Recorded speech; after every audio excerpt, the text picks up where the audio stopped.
Hola, estimados estudiantes, muy buenos días. Les doy la más cordial de las bienvenidas a lo que sería nuestra última clase teórica de la asignatura de proceso psicológico y por lo tanto espero que esta última clase, al igual como han sido las anteriores, sea una clase bien dinámica. Como les he comentado, si quieren preguntar algo, pueden en este caso simple y llanamente activar su micrófono y por lo tanto preguntar o bien hacer algún tipo de comentario, ¿sí? En estos días les voy a hacer llegar lo que sería la prueba de cátedra de, en este caso, nuestra asignatura, de modo tal de que, tal cual como lo hicimos para la primera prueba y dado en este caso los buenos resultados que tuvimos, vamos a replicar el mismo esquema y en esa lógica quienes quieran enviar su prueba antes lo pueden hacer. Si tienen la posibilidad de hacerlo, pueden hacerlo. Así como también quienes tengan problemas como para obviamente poder hacerlo antes, puedan tener por lo tanto el tiempo de cátedra de nuestra asignatura como para que puedan en este caso rendir la prueba, ¿sí? En esa lógica, la idea está en que dicha evaluación, dado que las notas tienen que estar puestas en el sistema el 21 de agosto a más tardar, nos queda muy poco plazo.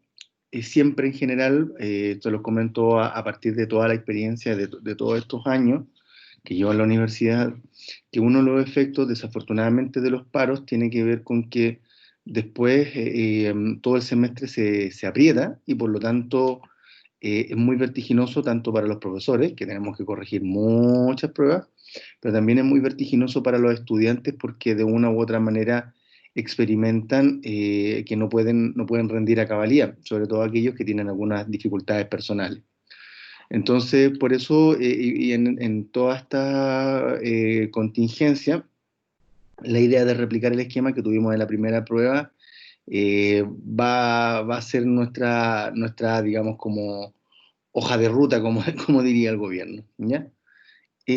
Así que eso, pues, mis estimados estudiantes, el temario involucraría lo que sería la unidad de memoria, pensamiento y lenguaje, y motivación y emoción, que es lo que deberíamos terminar de ver hoy día.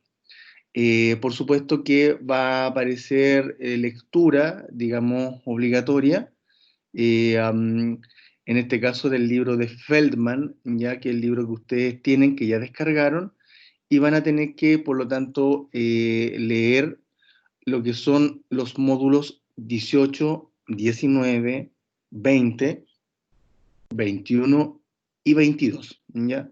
Son cerca de 60 páginas, en general corresponden a, uno podría decir que son dos capítulos del libro, y por lo tanto, claro, en esa lógica es la materia que debería aparecer. Se supone que las impresiones y las fotocopias para quienes lo requieran deberían llegar a más tardar esta semana, me imagino a más tardar el próximo lunes, como para que tengan la posibilidad de poder estudiar y poder preparar, ¿ya? Sin embargo, la prueba tiene eminentemente más contenidos asociados a, en este caso, lo que hemos visto en cátedra.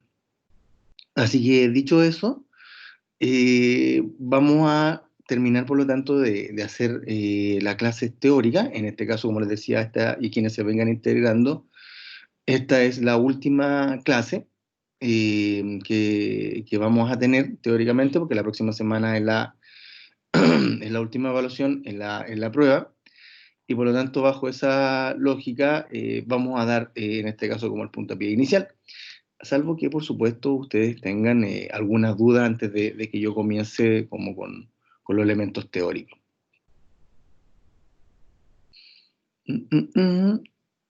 Bien, a ver, haciendo recapitulación con respecto a lo que estábamos viendo la semana pasada, tiene que ver con que vamos revisando lo que es motivación y emoción, ¿sí? Conceptos, en este caso, como procesos psicológicos que son muy relevantes de estudiar, en particular porque lo que se ha visto es que, así como el pensamiento y el lenguaje tienen un enorme y un fuerte efecto en el comportamiento de las personas, la motivación y en especial la emoción también juegan un rol muy relevante. En algún momento de la historia de la psicología se veía que en este caso los estados emocionales eran estados reactivos y por lo tanto reaccionaban y frente a los estímulos ambientales, a las experiencias que nos rodean, por ejemplo, perder el trabajo, ganarse el loto, una desilusión de pareja, discusiones familiares, ¿ya? Y por lo tanto, allí aparecían nuestras reacciones emocionales de rabia, pena, desilusión, alegría, euforia, etcétera, etcétera. ¿Ya? Pero cuando comenzó a avanzar toda esta investigación que tiene que ver con cómo poder estudiar los procesos cognitivos, cómo estudiar los procesos psicológicos, y se empezó a estudiar el pensamiento, por ejemplo, también se vio que el pensamiento podía provocar y hacer, por lo tanto, en cada uno de nosotros, generar emociones, generar reacciones afectivas frente a determinados estímulos, determinadas situaciones. Pero como el ser humano es tan complejo y al parecer uno nunca termina de estudiarlo y de conocerlo, lo cierto está en que se empezó a ver de que esta como atribución causal, vale decir, de que el ambiente creaba o generaba reacciones emocionales y el pensamiento también generaba reacciones emocionales, se comenzó a estudiar y a ver de que el fenómeno racional, por ejemplo, el pensamiento, ¿sí? Era una reacción a los afectos. Lo que nosotros pensamos es un fenómeno posterior a nuestra respuesta afectiva. Muchos autores, Vittorio Guidano, la neurociencia lo ha ido demostrando también, de que de una u otra forma en el mundo de los seres humanos, los estados emocionales juegan un rol muy importante en la génesis de algunas cogniciones, de algunos pensamientos, así como también nuestros estados afectivos podían generar ciertas situaciones ambientales también. Entonces, sin duda, que todos estos datos nos empezaron a hacer notar la importancia de estudiar, en este caso, el fenómeno emocional en los seres humanos, y en particular respecto de lo que son los tipos de emociones que tenemos, ¿sí? Cada emoción representa un mundo, un continente, una cantidad de reacciones, de acciones y, por supuesto, de efectos en nuestras vidas que son dignas de estudiar, de prestarle mucha atención, y es lo que vamos a hacer durante la clase de hoy día. En esa lógica, nos encontramos con que dentro de los teóricos, o vale decir, dentro de los investigadores que han creado, perdón, teorías asociadas a la emoción, nos encontramos con Robert Plutchik, que es uno de los pioneros, por llamarlo así, en la lógica de crear un modelo muy articulado de los estados emocionales de las personas. Plutchik hizo notar de que habían ciertas emociones básicas con las cuales los seres humanos nacemos, ya que los que aparecen acá descritos como miedo, sorpresa, tristeza, alegría, esperanza, repulsión, aceptación, enojo, son por lo tanto estados emocionales con los cuales nosotros nacemos y la mezcla de estos estados emocionales puede a su vez producir otros estados emocionales. Estados emocionales que, por cierto, como vamos a ir mirando y ejemplificando, tienen un efecto muy importante en cada uno de nosotros. En esta lógica, cuando, por ejemplo, comenzamos a observar y aplicar, por lo tanto, el modelo de Plutchik con respecto en este caso, al funcionamiento emocional, nos encontramos que efectivamente, tal cual como él hace notar, hay emociones básicas, emociones con las cuales nosotros nacemos. Y esto es bien interesante, un poco lo que conversamos con el curso de ayer, que tiene que ver con que la, mm, los estados emocionales, ¿sí? Eh, son, por lo tanto, predisposiciones biológicas. Genéticamente hablando, ya vienen dentro de nuestro cuerpo. dicha influencia genética tiene que ver con lo que nosotros hemos recibido de nuestros papás y de nuestras mamás, genéticamente hablando. Eh, um, entonces existe esta predisposición. ¿Esto qué quiere decir? Que no es un determinante, no es que nosotros vamos a actuar igual que nuestros padres. Lo que sí es que tenemos cierta predisposición, vale decir que de darse algunas condiciones, efectivamente podemos actuar tal cual como actúan nuestros papás. Sin embargo, las emociones, en gran parte, digamos, como activadores, ¿ya?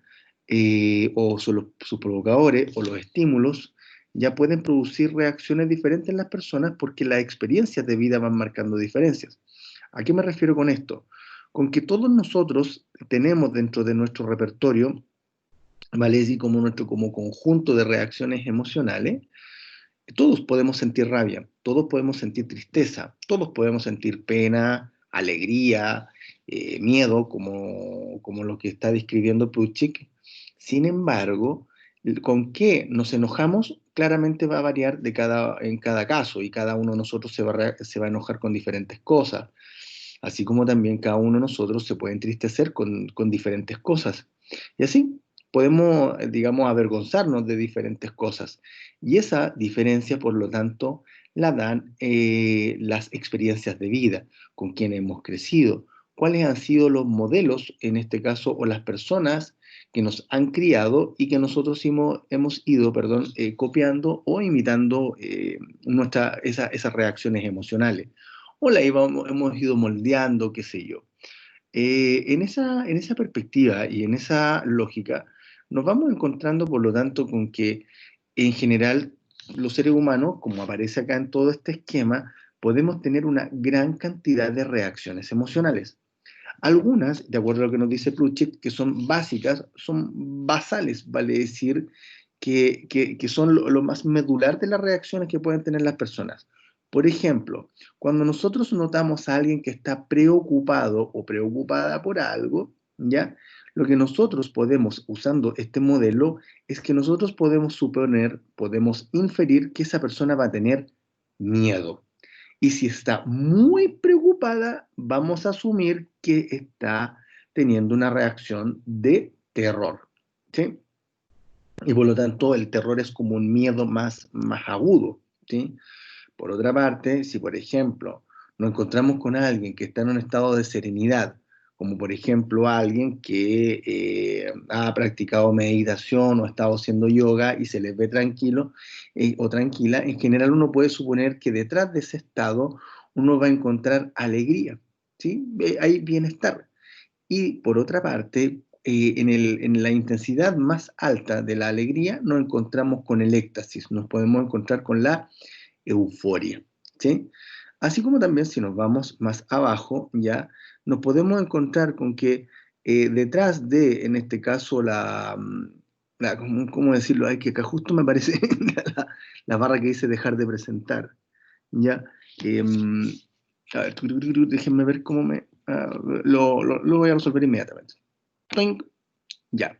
Si por ejemplo uno se encuentra con alguien que está muy pensativo, como con la mirada muy cabizbaja, así como mirando hacia abajo, ya, uno puede suponer, por lo tanto, que esa persona puede que esté triste, que de una u otra manera esté pensando o dándole vuelta en alguna experiencia que de alguna u otra forma le estén produciendo algún grado de dolor, ¿ya?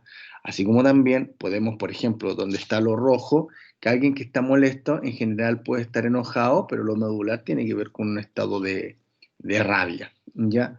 Y sin duda, claro, podemos ir explorando por cada uno de estos colores que aparecen acá.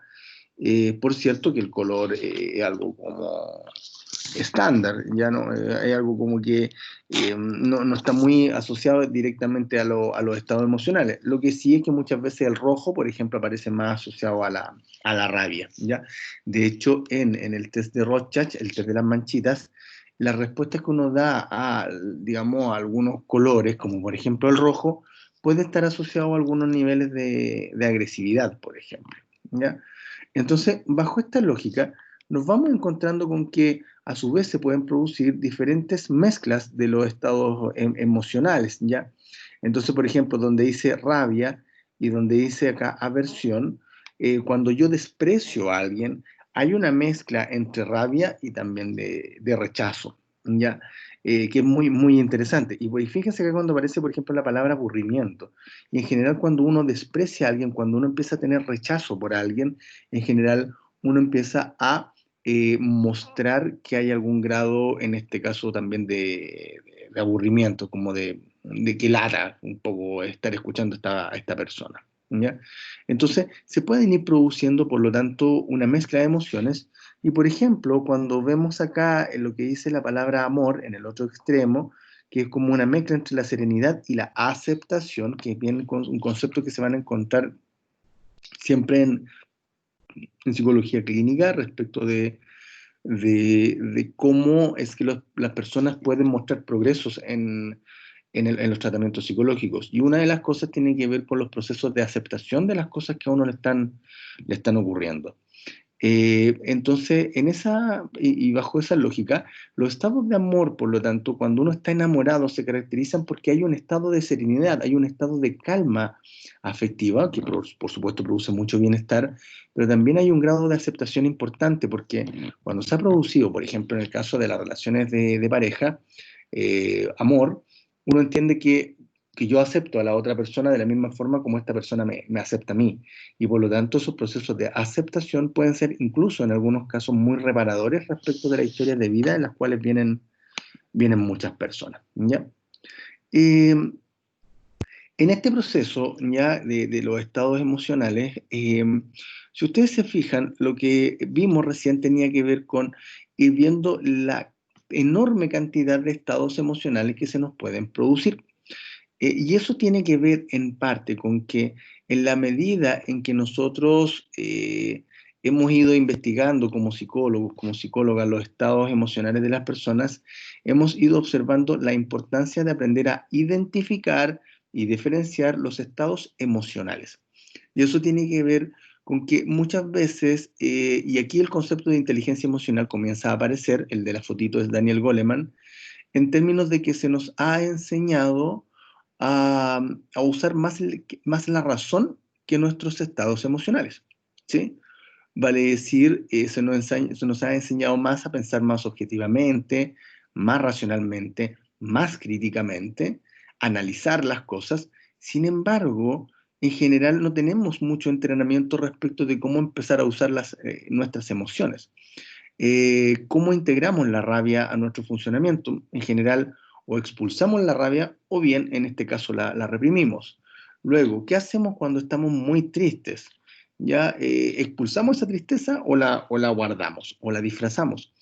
Empiezan a aparecer, por lo tanto, una serie de cosas que cuando uno estudia los estados emocionales, a veces pueden resultar como obvios. Sin embargo, el mundo emocional obedece a ciertas lógicas diferentes del mundo de la razón.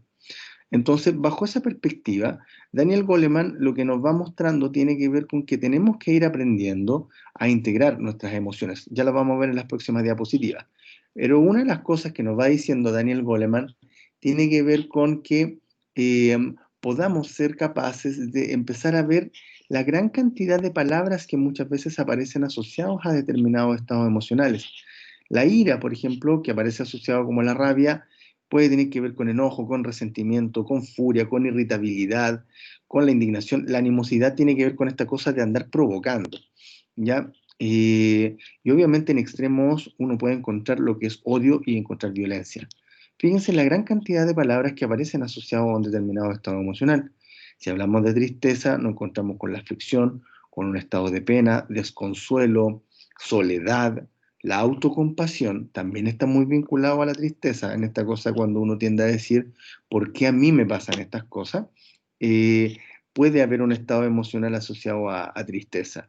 Y en un caso muy grave o más extremo, por decirlo así, se pueden dar cuadros de depresión, porque efectivamente cuando la tristeza es muy prolongada, puede generar estados asociados a la desesperanza. Vale decir cuando uno pierde las esperanzas de que las cosas en la vida van a ir mejorando. Luego nos encontramos, por ejemplo, también con otro estado que tiene que ver con el miedo, con el temor, la preocupación, el ser aprehensivo o aprehensiva. Ahí está mal escrito, lo voy a modificar ya, por si acaso. Pero en esa lógica, claro, los miedos cuando son muy intensos pueden generar, por ejemplo, crisis de pánico. Entonces, es muy interesante cuando Daniel Goleman nos empieza a mostrar de una u otra manera todos estos estados emocionales que pueden ir apareciendo y que tienen también diferentes palabras, ¿ya? Nos encontramos con la alegría, nos encontramos con el amor, la vergüenza, y si ustedes se van fijando, ya nos vamos encontrando, por lo tanto, con que muchas veces las personas pueden usar otras palabras pero que en realidad aluden a las emociones básicas planteadas por Plutchik y por las que también Daniel Goleman, cuando escribe su libro, también las reconoce como centrales. ¿Sí? Los estados de amor, esta cosa que tiene que ver con la cordialidad, con la confianza, ¿ya? Con el buen trato. ¿Sí? El ágape tiene que ver cuando uno se junta con otros. ¿Ya? Entonces, claro, nos encontramos con que estos estados emocionales pueden producir sin duda reacciones y acciones en cada uno de nosotros. Pueden ir, por ejemplo, cuando uno tiene vergüenza, esta cosa de quedar como, en este caso, perplejo, como descolocado, como no saber qué hacer. Eh, Cuando, por ejemplo, nos sentimos humillados, ya de una u otra manera nos sentimos avergonzados o avergonzadas. Entonces, claramente nos vamos encontrando con que las palabras pueden crear realidades, un poco lo que veíamos en la unidad de pensamiento y lenguaje, y en esa lógica, por lo tanto, tenemos que ser capaces de aprender de que cuando las personas utilizan alguna de estos sinónimos, ya, de estas otras palabras, tenemos que entender, por lo tanto, que hay estados que vienen de estados afectivos básicos, como por ejemplo la vergüenza, o el amor, o la alegría, la aversión, la sorpresa, así como también los que veíamos en la diapositiva anterior, ¿sí? Y lo cual es bien interesante, ¿ya? Porque de una u otra forma nos empieza a dar señales de que pareciera ser que el mundo afectivo de los seres humanos es más complejo de lo que uno cree. Uno asume que incluso las personas somos capaces de diferenciar estos estados emocionales, pero en general los seres humanos tenemos cierta dificultad para diferenciarlas, ¿ya? Y esto va a tener que ver en parte, como les decía, con respecto a la educación, no tan solo formal, me refiero a educación que desde el colegio nos entreguen, ¿ya? Por cierto que los profesores hoy día siempre están haciendo más actividades de las que se hacían antes respecto al desarrollo emocional, pero aún así tienden a ser insuficientes porque nuestro funcionamiento emocional es tan complejo y el mundo también, y las edades que cada uno de nosotros va teniendo, están muy vinculados a diferentes dificultades y por lo tanto nunca vamos a terminar de aprender a manejar, gestionar y o guiar nuestras emociones, ¿ya? Bajo esa perspectiva, por ejemplo, nos encontramos, como en la diapositiva que aparece acá, con, con otras de las distinciones que pueden aparecer y existen en la literatura cuando se estudian las emociones, cuando se trata de ver la diferencia entre emoción y sentimiento, ¿ya?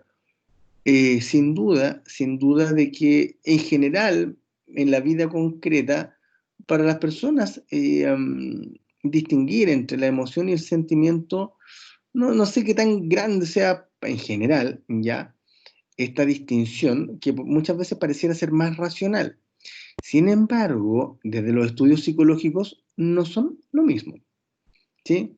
Cuando uno experimenta un sentimiento, eh, claro, hay una reacción y hay algo afectivo ahí sin duda, pero el sentimiento tiende a durar más, ¿sí? Lo voy a ir explicando de esta forma y yo creo que me van a ir entendiendo mucho.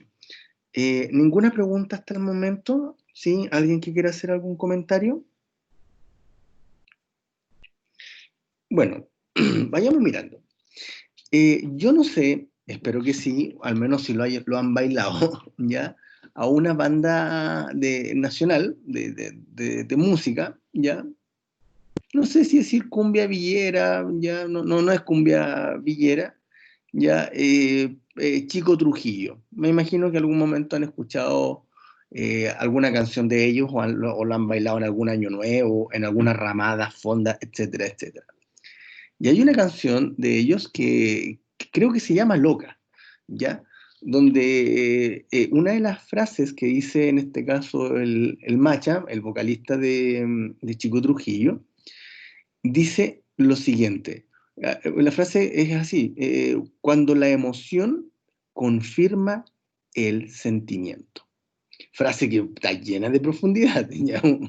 Uno podría decirlo como que una inspiración del momento, pero pareciera que da cuenta mucho de un fenómeno bien particular que se da en los seres humanos, que tiene que ver con esta cosa de cómo funciona la emoción y cómo funciona el sentimiento. ¿Ya? Y a partir de esta cosa de la canción que yo le estaba comentando, les voy a dar un ejemplo y lo vamos a ir entendiendo. ¿Ya? Miren, vamos a imaginar que hay un pololeo, ¿sí? Hetero, homo, da lo, digamos como da lo mismo como para los efectos del ejemplo. Y vamos a imaginar que, claro, por cierto, hay amor, qué sé yo, pero en algún momento una de las personas empieza como a distanciarse y como a actuar medio raro, como que ya no contesta con tanta alegría, que ya no contesta con tanto cariño, ¿ya? Eh, y por lo tanto, la emoción de amor que está presente empieza a experimentar una pequeña señal de desilusión, de desconcierto, ¿sí? Y por lo tanto, emociones que si bien está el amor, empiezan a aparecer también otros estados emocionales como en este caso la ira o también la tristeza. ¿Sí? Aparecen de la mano del amor. O sea, hay amor, pero también hay rabia, o hay amor, pero también hay tristeza, porque algo raro está pasando en la relación. ¿Sí? Y por lo tanto empieza a salir la duda de si es que las personas le están siendo infiel o bien si es que se está acabando el amor. ¿Ya? Si ustedes se fijan, claro, hay estados emocionales allí que aparecen, que surgen. Sin embargo, el sentimiento del amor empieza a perdurar más. Como que en el fondo, esta cosa de luchar por el amor, esta cosa de tratar de arreglar la cosa de pareja, sin duda que empieza como a aparecer. Y por lo tanto, bajo esta lógica, nos empezamos a encontrar con que claro, el sentimiento de amor se mantiene, pero hay otras reacciones emocionales. Hay amor sin duda, pero también hay tristeza, también hay rabia, incluso se me pueden mezclar esos estados emocionales y ya generar, perdón, estado de desilusión, ¿se entiende? Entonces, claro, esta relación de pareja se puede acabar, ya vamos a imponernos en esa situación que efectivamente se acaba, y por lo tanto la emoción de amor empieza en este caso también a coexistir con la tristeza, ya empiezan a producirse estados asociados a desilusión, en algún momento puede haber rabia, ya producto de la forma en la que a lo mejor se terminó la relación, pero en esa lógica puede que el sentimiento de amor se mantenga. ¿Se entiende? Y por eso aparece allí, suele ser de larga duración, ¿ya? Surge lento y progresivamente, porque en el fondo es algo que se mantiene. Por cierto, yo no espera que después del tiempo las heridas se sanen eh, y este sentimiento de amor y de rabia pueda quedar como un sentimiento de gratitud por lo que se compartió en algún momento que fue bueno. Pero claro, aquí uno, por lo tanto, de acuerdo a este ejemplo, uno puede encontrar como una distinción entre emoción y sentimiento, ¿ya? Luego, nos encontramos con un poco lo que yo les decía hace un ratito de lo que es la inteligencia emocional, concepto que surgió a fines, no a fines porque en realidad salió el año 94, 95, pero vamos a decir a mediados de la década de los 90 mejor. Y surgió a partir de un libro que Daniel Goleman elaboró, que se conoce con el nombre de La inteligencia emocional. Y esto tiene que ver con que lo que nos plantea Goleman, apito de lo que va planteando, que parece acá porque a algunas personas les va bien en la vida y a otras no. Y hay veces gente que es muy inteligente racionalmente y sin embargo muy pobre afectivamente y muy pobre relacionalmente. Y a esto me refiero con que la calidad de sus interacciones es baja o pelean con mucha gente. Por otra parte, afectivamente se manejan mal, entonces toman malas decisiones a partir de reacciones emocionales que son inadecuadas, entonces mandan a la punta del cerro a todas las personas o se aíslan, en fin. La inteligencia emocional, por lo tanto, nos entrega como concepto que los seres humanos tenemos la capacidad y la posibilidad, por lo tanto, de, en este caso, aprender a integrar el mundo afectivo con nuestro mundo racional. Y por eso se conoce con el nombre de inteligencia emocional. Cuán hábil soy de integrar y manejar mis emociones en situaciones complejas. Goleman parte, en este caso, haciendo notar en un ejemplo en el libro, donde, cuando le empiezan a dar como señales ya de esto, de lo que es la inteligencia emocional y lo que empezó a elaborar. Y él decía que una vez tomó un autobús, una micro, como le diríamos acá en Chile, lo tomó de regreso para su casa y tomó el autobús en hora peak. Entonces existía mucho,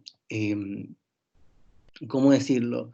Había mucho tráfico, había mucha congestión, mucho taco, y por lo tanto, todos, además, decía Goleman, el autobús iba lleno, todos iban cansados, y en esa condición era esperable que todos estuvieran enojados. Y así fue. Estaban todos molestos, todos echaban humo por la nariz y por las orejas. Sin embargo, le llamaba la atención que el chofer del autobús iba de buen humor, iba de buen ánimo. Y por lo tanto les iba diciendo que si querían aprovechar el viaje, que dado que estaban en un alto nivel de congestión, podían empezar a mirar las ofertas que estaban en las tiendas al frente del autobús, para que pensaran qué es lo que podían regalar a sus señoras por llegar tarde, por ejemplo, para hacer la paz. Que por otra parte podían hacer como un concurso de moda y ver cuál persona que iba caminando por la calle se veía mejor y quién no se veía mejor. En fin, acá en Chile también ha pasado eso y algunos choferes de metro empiezan a hablar y a decirle cosas simpáticas a las personas. Y a Goleman le llamó la atención. Empezó a ver de por qué esta persona que está en una condición, digamos, como de chofer del autobús, un trabajo que en ese momento es de un nivel de estrés y de desgaste muy alto, cómo era que la persona estaba contento y en vez de seguir contento por sí mismo, eh, se preocupaba de ayudar a que las otras personas tuvieran un viaje más agradable dentro de lo que se pudiera. Goleman finalmente dice que todos empezaron a reírse, que empezaron a compartir de otra manera, empezó incluso a hacer notar de que la gente que se iba bajando la micro siempre como que empezó a dar la gracia al chofer, porque en el fondo, en una situación tan compleja, había sido capaz de lograr que la gente cambiara de estado emocional. Entonces, claro, allí empieza a elaborar, dentro de otras situaciones que le pasan, también describe en el libro la situación del ascensor, ya donde también allí en un ascensor uno generalmente mira cómo los números pasan y uno no habla con nadie y lo único que uno espera es que el ascensor marque el piso en el que uno se tiene que bajar para bajarse. Pueden ser situaciones relativamente incómodas dentro de un ascensor. Sin embargo, hay gente que opta por conversar en el ascensor y por lo tanto, en esa lógica, algo que puede ser desagradable puede transformarse en algo agradable. Y por lo tanto, Goleman allí empieza a hacer notar la importancia del concepto de inteligencia emocional. Cómo somos capaces de poder manejar, cómo somos capaces de guiar o gestionar nuestros estados emocionales. Y para ello, el primer paso tiene que ver con el concepto que aparece allí como un poco más gruesa, ya ahí en lo que dice alfabetización emocional, que aparece como en, no decir en negritas, sino que en blanquitas, y que tiene que ver con cómo nosotros vamos educando nuestro mundo emocional, cómo vamos aprendiendo a saber, y esto es bien interesante por lo que les voy a mostrar ahora, cómo vamos viendo que nuestro cuerpo reacciona, cómo actuamos cada uno de nosotros cuando estamos enojados, cómo actúa cada uno de nosotros cuando tenemos vergüenza, cómo uno actúa cuando uno tiene miedo. Entonces, bajo esta perspectiva, claro, y lo que menciona ahí Aristóteles, que enojarse para cualquiera es fácil, sin embargo, a uno siempre le piden que uno tiene que, digamos, decir las cosas enojado, pero no dañando. Ya, ok, pero eso no es tan sencillo, y eso requiere de entrenamiento, requiere de educación, y según Daniel Goleman, requiere de inteligencia, perdón, requiere de alfabetización emocional. Como dice el concepto de alfabetizar, cuando las personas aprenden a hablar y en este caso, a sumar y a restar, también tenemos que aprender a ver cómo es que reaccionamos, ¿ya? Y esto lo vamos a retomar después en un par de diapos cuando les muestre cómo es que nuestro cuerpo reacciona con determinados estados emocionales, ¿ya? Entonces, nos encontramos con el modelo de Plutchik, nos encontramos con el modelo de Goleman, teóricos, ¿ya? Pero también nos encontramos con otro modelo teórico que es muy usado por los actores en general, ¿ya? Al menos acá en Chile lo ocupan harto, ya no sé si en otras partes del mundo, ahí lo desconozco, pero sí, por la gente que he conocido que trabaja en el mundo de la actuación, les enseñan este modelo que también es una técnica, ¿ya? Y muy clarita, que es en este caso el alpha modeling de la autora e investigadora Susana Bloch, ¿ya? Eh, Susana Bloch, como investigadora, empezó a observar lo siguiente, que cuando las personas tenemos ciertas reacciones emocionales, se producen ciertos cambios en nuestro cuerpo y a nivel fisiológico también. Y estos cambios tienen que ver con lo que es la postura facial. Y uno diría, ya, ok, pucha, ¿y cuál es la novedad? Pues si cuando uno está enojado uno lo ve en las personas, pues cuando alguien está avergonzado uno ve sus caras. Sí, es cierto, pero Susana Bloch le agrega además dos cosas más, que los estados emocionales producen cambios en la respiración y producen cambios también en nuestra postura corporal. Entonces, cuando la gente está, por ejemplo, enojada, pone cara de enojado, frunce el ceño, así como que junta la ceja, pero también abriendo estos hoyitos de la nariz y respirando y colocando los hombros firmes y haciendo como colocando las manos como en posición de puño, el estado emocional asociado a rabia se activa y empieza a aparecer la rabia. Y por lo tanto, para salirse de la rabia, lo que uno tiene que hacer es cambiar la postura corporal, echar los hombros hacia atrás, inspirar y botar por la nariz de forma más calmada, soltar las manos, por supuesto, y dejar que la cara empiece como a tomar su postura inicial. Y esos cambios corporales y fisiológicos van generando, por lo tanto, los cambios en los estados emocionales. Entonces, es bien interesante lo que comenta Susana Bloch. Por lo tanto, el Albemoting es una teoría que señala que los estados emocionales producen cambios no tan solo, por lo tanto, a nivel de la postura facial, sino que también a nivel respiratorio y a nivel también de la postura corporal. Y por lo tanto, claro, a uno siempre le dicen que los actores, ya, cuando tienen que hacer un determinado personaje, ya recuerdan cosas tristes o recuerdan cosas que le dan rabia. Ahí me pillaron, yo no sé si efectivamente eso es tan así. Ya, lo que sí les puedo decir es que esta otra técnica que puede complementar, si es que tienen que recordar, por ejemplo, los actores cosas tristes que le han pasado, esto les permite, por lo tanto, potenciar los estados de tristeza, que ya les voy a describir cómo funcionamos los seres humanos cuando estamos tristes.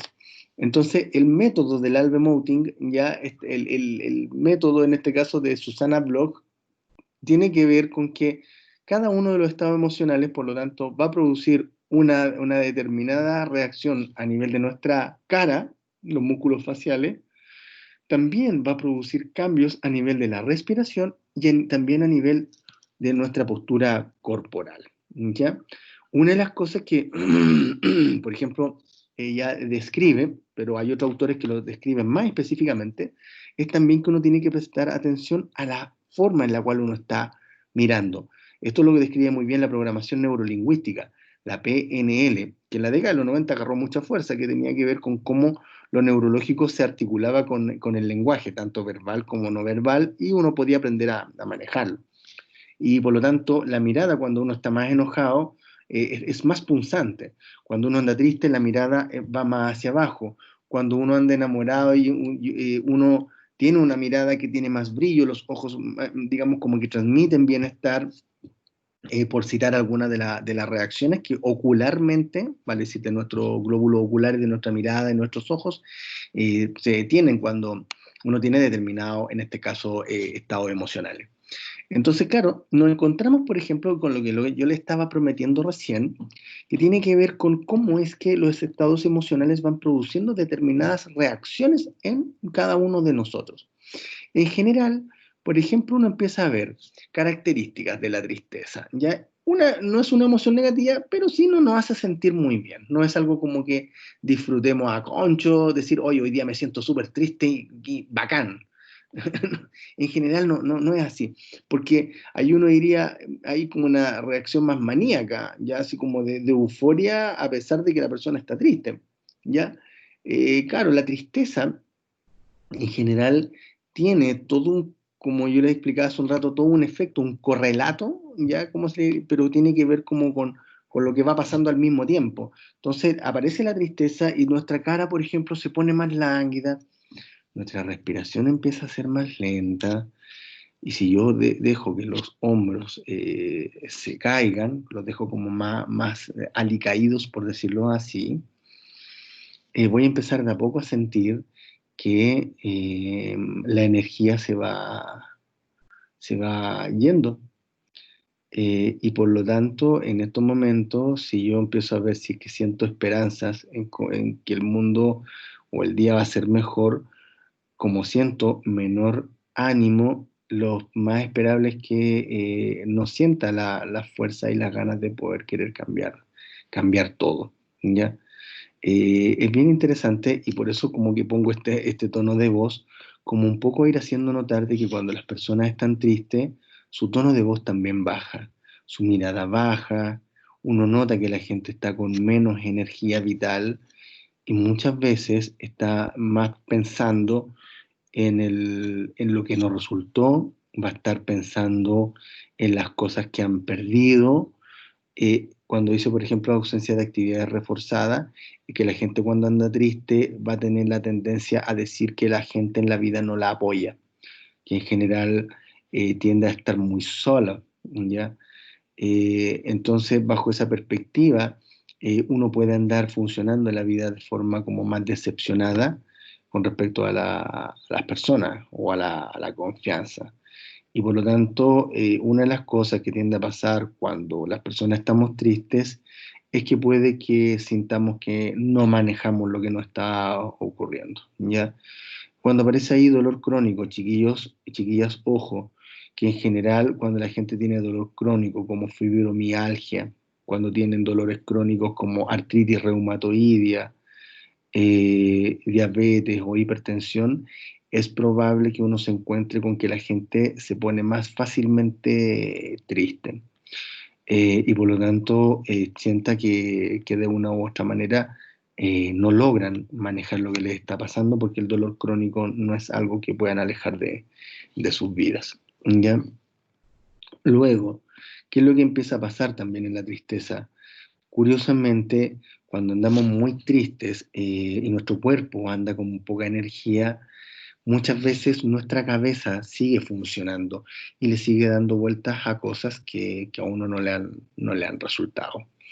Y por lo tanto, el estado de tristeza, claro, en extremos puede generar mucha somnolencia, pero en otros casos, cuando aparece aquí esta cosa de la presión sanguínea y la frecuencia cardíaca, es que las personas también cuando tienen tristeza pueden tener algún nivel de angustia y por lo tanto pueden sentir de que no logran descansar, ¿ya?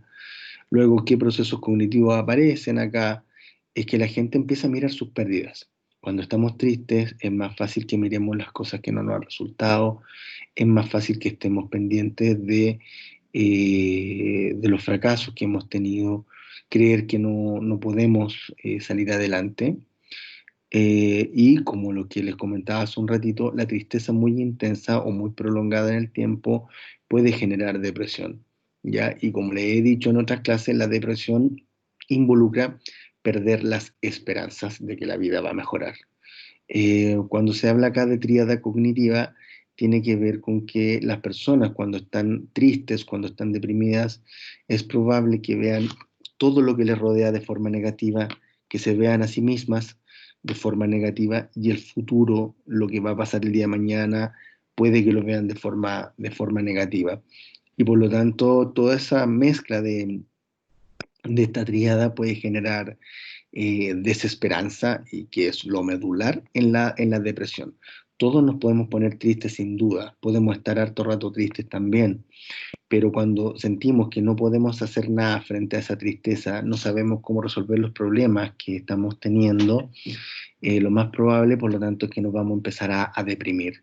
Y por lo tanto, si seguimos pensando en todas las cosas que no nos han resultado, sin duda van a generar un efecto importante en cada uno de nosotros. Y claro, como le estoy mostrando, y por eso le hablo como con este tono de voz, porque la gente cuando anda muy triste habla más lento y se nota como que le da más vuelta a las cosas, pero está muy centrado en la pérdida, en las cosas que no le han resultado. Por lo tanto, es probable que uno deje de hacer todas las cosas que uno estaba haciendo en el día a día. Y sin duda, por otra parte, eh, nos vamos encontrando con que a su vez también en algunas personas cuando están muy tristes, eh, para la irritabilidad, para tener rabia, se está a un solo vaso, ¿ya? Porque está el dolor, está la tristeza, está la aflicción, y por lo tanto también se puede producir aislamiento, ¿ya? Por lo tanto, toda esta experiencia subjetiva asociada a la tristeza puede ir asociado también al desánimo, ¿vale? Así como la pérdida de la energía vital y también como de nuestra actitud ante las cosas, ¿ya? Y eso uno puede decir como de lo que es la tristeza. Si yo cambio ahora la postura corporal, empiezo a respirar diferente y cambio mis músculos faciales, efectivamente el estado emocional puede ir cambiando.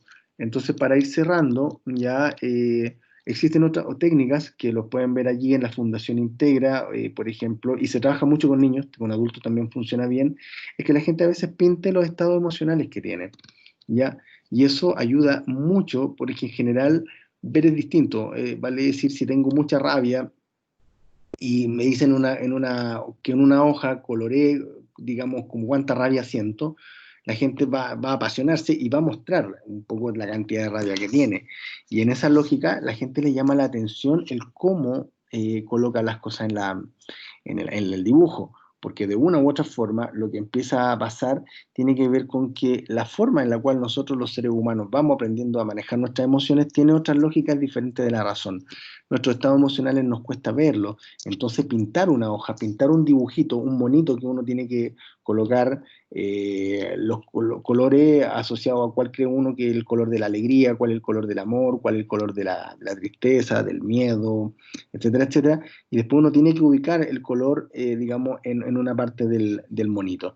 ¿Ya? Entonces, en esa lógica, nos empezamos a encontrar con que ese tipo de actividades, claro que para la razón aparece como una tontera, no es cualquier tontera, porque en realidad es parte de las técnicas que existen para el desarrollo emocional, para el reprocesamiento de las penas, o dicho de otra forma, para que la pena la transformemos en lo mismo que la tristeza, la podamos transformar en esperanza y que podamos vivir mejor. El mapa de las emociones lo pueden descargar, chiquillos, es una muy buena técnica, es bien interesante hacerla. Les recomiendo que, por cierto, la puedan hacer con alguien que ya sepa de cómo interpretar después lo que aparece allí en el dibujo. Ya chicos, ya chicas, bueno, hasta acá llega la clase del día de hoy y esta, por lo tanto, como les decía, es la última clase de nuestra asignatura. Les deseo que les vaya muy bien rindiendo las pruebas que tienen que rendir en este periodo. Deseo, por cierto, que sus vidas siempre puedan estar mejor. Los psicólogos y las psicólogas tenemos que apostar al desarrollo personal y que cada vez que nosotros tengamos alguna clase nos pueda aportar a nuestra formación. El día de mañana ustedes van a estar o atendiendo gente, o van a estar trabajando a nivel de la psicología laboral, o la psicología comunitaria, o la psicología educacional, hospitalaria, lo que sea. Pero en cada una de ellas nosotros vamos a aportar, en este caso, sobre el bienestar de las personas. Siempre nuestro compromiso, por lo tanto, es que la gente pueda estar bien, y eso es parte de lo que desde el Código de Ética del Colegio de Psicólogos tenemos que ir velando. Así que ha sido un gusto acompañarlos, chicos y chicas, en este semestre, raro por cierto. Sin duda, cuando volvamos a ocupar el edificio, las puertas de mi oficina siempre van a estar abiertas por si quieren ir a tomarse un tecito, un cafecito y conversar de cosas que le puedan estar pasando, ¿sí? En esa lógica somos una escuela de psicología, velamos por el desarrollo de las personas y de su comportamiento y de su bienestar. Por lo tanto, ese es mi compromiso, no tan solo como docente, sino como también exalumno de la linda carrera de psicología de la Universidad Central, de la cual, como le he comentado, salí hace ya 19 años, pero siempre la llevo en mi corazón. ¿Tienen alguna duda, chiquillos? ¿Tienen alguna pregunta, chiquillas? ¿Algún comentario final que quieran hacer antes de terminar nuestra clase de hoy? Bueno, chicos, bueno, chicas, ha sido un gusto. La clase va a quedar hoy día subida al aula, lo mismo que la clase de la semana pasada, que no alcancé a subirla, así que la voy a subir hoy día y ahí van a quedar ya con toda la información para que puedan preparar la prueba de la próxima semana. ¿Ya? Un abrazo, un gusto y que les vaya muy, muy bien. Adiós. Gracias, profe, también fue un gusto. Gracias, profe. Chao, profe. Gracias, Javier. Gracias, Amanda. Gracias. Que tengan bonita mañana. Chao, profe. Muchas gracias. Gracias por tus palabras. Que tengan bonito día, Gonzalo. Chao. Chao, profe, gracias.